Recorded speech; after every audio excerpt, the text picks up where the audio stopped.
नमस्कार दोस्तों, भगवान श्री राम की भक्ति में डूबे हुए इस दशहरा के राममय अवसर पर हम आपको श्री राम जी से जुड़ी हुई एक अनोखी कथा बताने जा रहे हैं, जिसमें गरुड़ जी के कारण भगवान राम और लक्ष्मण जी के प्राणों की रक्षा हुई थी। तो आइए जानते हैं कैसे गरुड़ जी ने भगवान श्री राम और लक्ष्मण की प्राणों की रक्षा की थी। चलिए जानते हैं। पौराणिक कथा के अनुसार ये कहानी तब शुरू होती है जब माता सीता की वापसी के लिए भगवान राम और रावण की सेना के बीच युद्ध हो रहा था। तब मेघनाथ युद्ध करने आया और उसने लक्ष्मण जी को युद्ध के लिए ललकारा। अब लक्ष्मण जी और मेघनाथ में भयंकर युद्ध होने लगा। इन दोनों योद्धाओं के बीच कई दिनों तक युद्ध चलता रहा। मेघनाथ को कई दिनों तक युद्ध करने के बाद ये यकीन हो गया लक्ष्मण जी कोई साधारण इंसान नहीं है जिसको आराम से हराया जा सके। लक्ष्मण जी साक्षात शेषनाग के अवतार थे जिन्हें हरा पाना उसके बस की बात नहीं। तब मेघनाथ ने काली और असुरी शक्तियों का प्रयोग कर लक्ष्मण जी पर वार करना शुरू कर दिया। लक्ष्मण जी को अच्छी तरह से पता था कि मेघनाथ के पास शक्तिशाली असुरी शक्तियां हैं, इसीलिए उन्होंने अपने बड़े भाई भगवान श्री राम को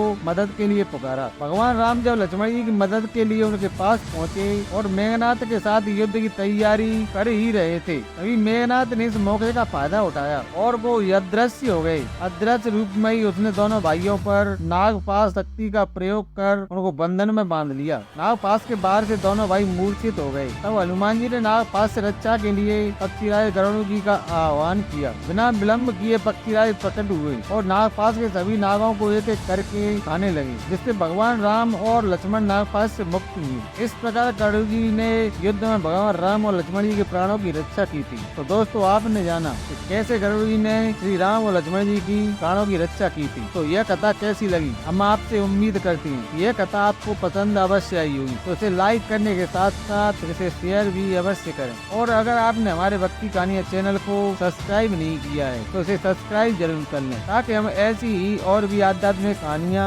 आपके लिए प्रस्तुत कर सकें। तो मित्रों, जय श्री राम जरूर बोलें। नमस्कार और धन्यवाद।